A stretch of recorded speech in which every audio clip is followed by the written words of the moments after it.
বাংলাদেশের জাতীয় সংসদের ৩০০টি আসনের মধ্যে ২৩৭টি আসনে গত ৩রা নভেম্বর বিএনপির মনোনয়ন নিশ্চিত করে তাদের প্রার্থীদের বিএনপির স্থায়ী কমিটির সদস্যরা। ৬৩টি আসনে এখনও মনোনয়ন নিশ্চিত বা কাউকে ঘোষণা দেয়নি মনোনয়নের ব্যাপারে, অর্থাৎ সেই আসনগুলোকে ফাঁকা রাখা হয়েছে। তবে এই আসনগুলো বিএনপির কিছু নেতা ও আন্দোলনের জোট শরিকদের ছেড়ে দিবে বিএনপি। কাকে ছেড়ে দেবে সেটি এখনও নিশ্চিত নয়। সেই আসনগুলোতে কাদের মনোনয়ন দেওয়া হতে পারে সে সম্পর্কে কিছু তথ্যও জানা যাচ্ছে।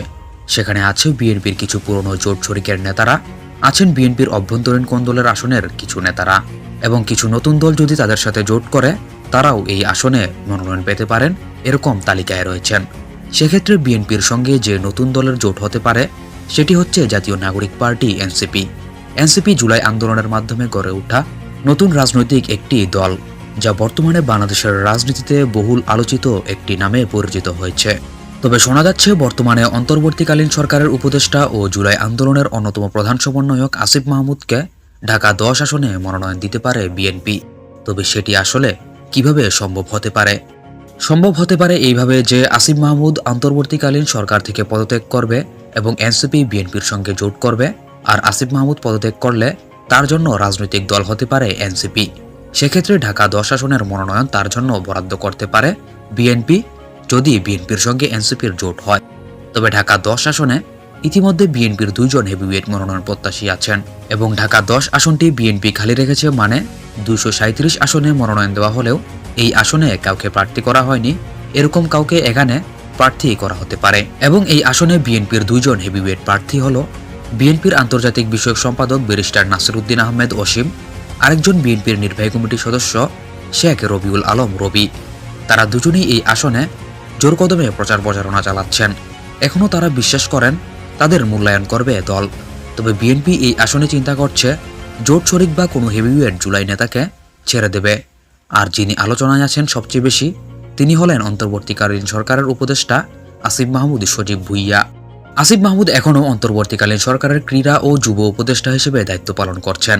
তবে বিএনপির দলীয় কেউ বা নেতৃস্থানীয় কেউ এই বিষয়ে কিছু এখনও নিশ্চিত করেনি যে আসিফ মাহমুদকেই এই আসনে মনোনয়ন দেওয়া হতে পারে। কারণ বিএনপির এনসিপির সঙ্গে জোট হলে তবেই এই আসনে মনোনয়ন পেতে পারেন আসিফ মাহমুদ। না হলে আসিফ মাহমুদকেই হয়তোবা যোগ দিতে হবে বিএনপিতে, না হলে তার জন্য কোনো দল থেকে এই আসনে মনোনয়ন পাওয়ার কোনো নিশ্চয়তা নেই। আর তা না হলে তিনি আজই ঘোষণা দেন যে স্বতন্ত্র থেকে নির্বাচন করবেন ঢাকা ১০ আসনে, মানে বিএনপি থেকেও তিনি নির্বাচন করবেন না, এনসিপি থেকেও তিনি নির্বাচন করবেন না। আজকে যে সাক্ষাৎকার দিয়েছেন আসিফ মাহমুদ সজীব ভুইয়া, তা থেকে এরকমই একটি তথ্য পাওয়া যায়। খুব তাড়াতাড়ি তিনি এই সরকার থেকে পদত্যাগ করছেন, তবে তা কোন দিন তা এখনও জানাননি। স্বতন্ত্র নির্বাচন করলে এই আসনে তার বিরুদ্ধে বিএনপির প্রার্থী হবে, জামায়াতে ইসলামের প্রার্থী হবে এবং অন্যান্য দলের প্রার্থীর বিরুদ্ধেই তাকে লড়াই করতে হবে। সেক্ষেত্রে ঢাকা ১০ আসনটি খুবই হাড্ডাহাড্ডি লড়াইয়ের কেন্দ্রস্থল হবে আগামী জাতীয় সংসদ নির্বাচনে। উল্লেখ্য, ঢাকা ১০ আসনটি ঢাকা দক্ষিণ সিটি কর্পোরেশনের ১৪ থেকে ১৮, ২২ ও ৫৫ নং ওয়ার্ড নিয়ে গঠিত।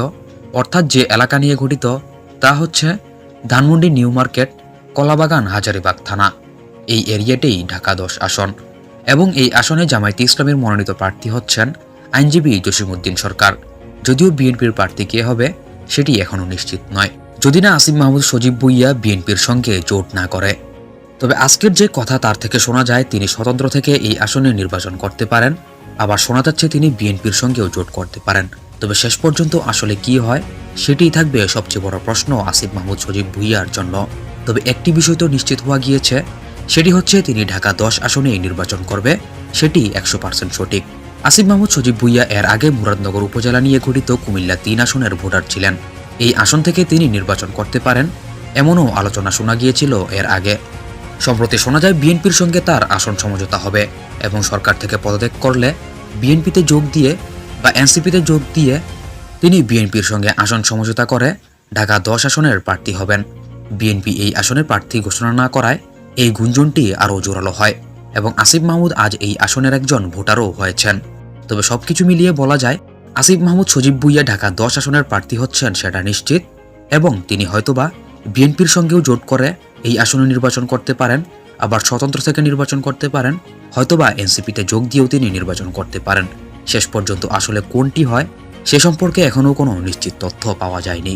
তো দর্শক, আপনি কি মনে করেন ঢাকা 10 আসনে উপদেষ্টা আসিফ মাহমুদ নির্বাচন করতে পারেন কিনা বিএনপি থেকে, বা তিনি আদৌ তার কথা অনুযায়ী স্বতন্ত্র নির্বাচন করবেন নাকি এনসিপিতে যোগ দিয়ে নির্বাচন করবে শেষ পর্যন্ত? আপনার আসলে এই সম্পর্কে মতামত কি, বা ঢাকা 10 আসন সম্পর্কে আপনার কি মতামত তা অবশ্যই কমেন্ট করে জানাবেন।